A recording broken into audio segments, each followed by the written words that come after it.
شهر رمضان شهر رمضان.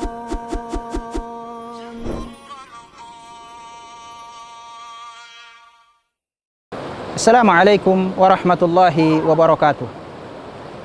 Alhamdulillah hamdan katsiran thayyiban mubarakan fih kama yuhibbu rabbuna wa yarda. Ashhadu an la ilaha illallah wahdahu la syarikalah wa ashhadu anna Muhammadan abduhu wa rasuluh. Amma ba'du fa inna asdaqal hadithi kitabullah wa khairal hadi hadi Muhammadin sallallahu alaihi wa ala alihi wasallam.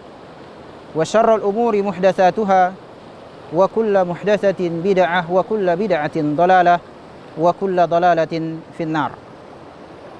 Pemirsa Rasyad TV yang dimuliakan oleh Allah Subhanahu wa taala. Kita bertemu kembali dalam program ceria Cerita Ramadan Inspirasi Taqwa, di mana dalam episode kali ini kita membahas tentang kaitan yakni berpalingnya dari nikmat yang hakiki, nikmat yang sebenarnya. Dan tentunya kita masih bersama surat Fatir ayat 3 di mana Allah Subhanahu wa taala berfirman, "Ya ayuhan nasu dzkuru ni'matallahi 'alaikum hal min khaliqin ghairullahi yarzuqukum minas sama'i wal ard la ilaha illahu fa anna tufakun." Wahai manusia, hai manusia, ingatlah nikmat Allah yang Allah anugerahkan kepadamu. Adakah pencipta selain Allah yang bisa memberikan rezeki kepadamu dari langit dan dari bumi?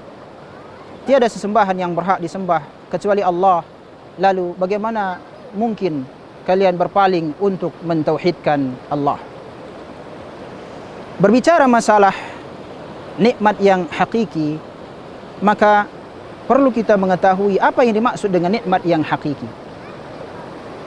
Tentu nikmat yang hakiki adalah nikmat yang berkaitan dengan keabadian, nikmat yang berkaitan dengan kebahagiaan yang abadi.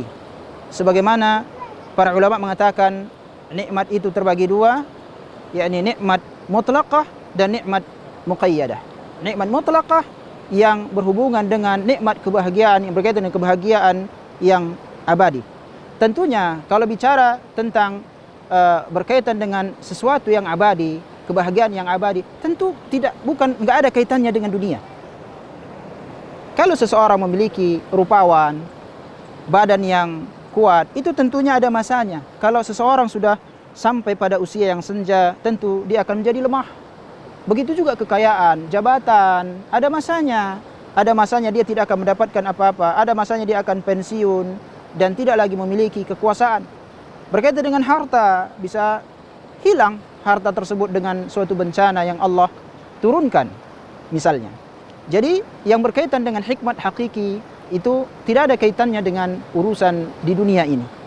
Tetapi yang dimaksud dengan nikmat yakni hakiki itu adalah yang berkaitan dengan kebahagiaan di akhirat, tentunya adalah surga Allah Subhanahu wa taala. Pemirsa Rasyad TV rahimani wa rahimakumullah. Berkaitan tentang hakikat kehidupan akhirat, yang tentunya harapan terakhir kita adalah memasuki surga Allah Subhanahu wa taala. Tapi pernahkah kita berpikir bagaimana jalan menuju surga Allah Subhanahu wa taala yang kalau kita memahaminya dari arah sana kita bisa melihat bagaimana manusia itu berpaling dari nikmat yang hakiki ini dan manusia lebih mendahulukan kehidupan dunia, ya. Padahal Allah Subhanahu wa taala berfirman, "Faman zuhziha 'anil nari wa dukhilal jannata faqad faz." Barang siapa yang dijauhkan dari api neraka dan dimasukkan kepada surga, sungguh dia telah beruntung. Tetapi berapa banyak manusia yang Allah anugerahkan nikmat kepadanya, ya, memahami hal-hal seperti ini. Berapa banyak manusia tatkala Allah anugerahkan kepada dia, mereka malah mensekutukan Allah, bermaksiat kepada Allah. Mari kita lihat bagaimana gambaran nikmat yang hakiki yang merupakan surga Allah Subhanahu wa taala. Tatkala Allah Subhanahu wa taala menciptakan surga dan neraka, maka Allah Subhanahu wa taala mengutus Jibril untuk melihat surga. Maka setelah melihat keadaan surga berupa kenikmatan yang Allah anugerahkan kepada penghuni-penghuni surga, maka Jibril alaihi salam kembali kepada Allah Subhanahu wa taala. Jibril mengatakan, demi keperkasaanmu ya Rabb, ya, jika seandainya umatmu melihat, niscaya mereka akan ingin sekali memasuki surgamu. Kemudian Allah menghiasi jalan menuju surga dengan penuh perkara yang tidak disukai dengan jiwa, dengan tidak disukai dengan hawa nafsu manusia.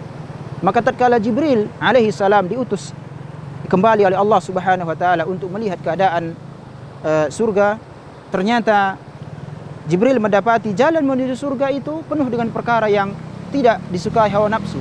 Yani masalah perintah, larangan di dalam Islam ini, yani banyak hal-hal yang tidak sesuai dengan hawa nafsu jiwa manusia. Melaksanakan salat, puasa yang sedang dilaksanakan, ya, begitu juga yang berkaitan dengan berinfak, mengeluarkan harta, bersabar dalam menuntut ilmu, padahal itu adalah jalan menuju surga. Sebagaimana sabda Nabi kita yang mulia alaihi salatu wasalam, man salaka tariqan yaltamisu fihi ilman sahalallahu lahu bihi tariqan ilal jannah. Barang siapa yang meniti satu jalan dalam rangka menuntut ilmu, Allah mudahkan bagi dia jalan menuju surga. Tapi coba tanya, berapa orang yang mau menuntut ilmu syar'i yang sifatnya itu butuh motivasi? Adapun ilmu dunia, enggak, tanpa dimotivasi semua orang akan mencarinya, ya. Kemudian Jibril alaihi salam kembali kepada Allah Subhanahu wa taala. Dia mengatakan, ya, tidaklah aku khawatir, ya, tidak akan ada hambamu yang mampu bisa sampai kepada surga Allah Subhanahu wa taala. Ya. Begitu juga tatkala Jibril diutus untuk melihat neraka, ya. Jibril melihat bagaimana pemandangan yang sangat mengerikan. Kemudian Jibril mengatakan kepada Rabbul Alamin, demi keperkasaanmu, ya, tidak akan ada hambamu yang mau memasuki neraka. Namun tatkala jalan menuju neraka itu dipenuhi dengan perkara yang disukai hawa nafsu, maka Jibril alaihi salatu wasallam mengatakan, tidaklah hambamu ini melewatinya, melainkan akan masuk ke dalam neraka tersebut. Pemirsa Rasat TV rahimani wa rahimakumullah. Kalau kita bertanya tentang berpalingnya manusia dari nikmat hakiki, tidak lepas dari hadis yang baru saja kita bawakan, ya. Jalan menuju surga itu yang merupakan nikmat hakiki, nikmat abadi, kebahagiaan yang abadi yang ada di dalamnya itu bukanlah perkara yang jalan-jalannya itu bukan perkara yang disukai oleh hawa nafsu kita, hawa nafsu manusia, ya. Penuh dengan perkara-perkara yang tidak disukai oleh hawa nafsu manusia. Oleh karena itu, marilah kita menyadari akan besarnya nikmat Allah yang anugerahkan kepada kita dan terus mempelajari agama kita ini agar kita tidak berpaling dari nikmat yang hakiki dan memandang dunia ini seakan-akan kita hidup selamanya di dalamnya. Seorang mukmin itu hanya mengambil sebagian apa yang perlu bagi dia perlukan di dalam beribadah kepada Rabbul Alamin di muka bumi ini. Dunia ini adalah sebuah sarana dan bukan sebuah tujuan kita diciptakan. Allah Subhanahu wa taala berfirman, "Wa ma khalaqtul jinna wal insa illa liya'budun." Aku tidak menciptakan jin, aku tidak menciptakan manusia kecuali agar mereka beribadah kepadaku, kata Allah Subhanahu wa taala. Agar mereka mentauhidkan aku, kata Allah Subhanahu wa taala. Adapun kita, kehidupan di dunia ini adalah sebagai sebuah sarana.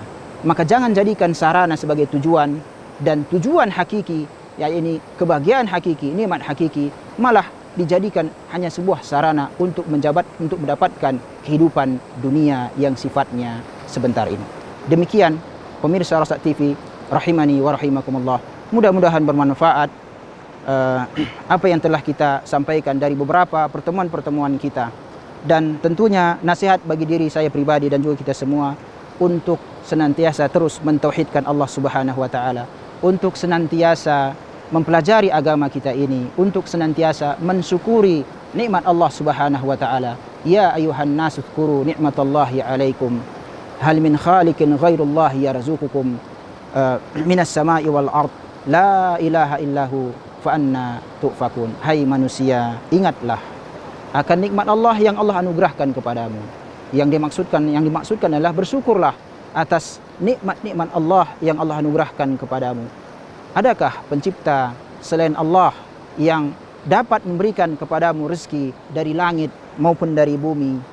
Tentu jawabannya tidak ada. Maka la ilaha illahu, maka tiada sembahan yang berhak disembah kecuali Allah. Fa anna tufakun. Lalu bagaimana kalian bisa berpaling dari mentauhidkan kepada Allah? Dan kita tidak berharap kita ini berpaling dari mentauhidkan Allah Subhanahu wa taala. Demikian, semoga bermanfaat. Assalamualaikum warahmatullahi wabarakatuh.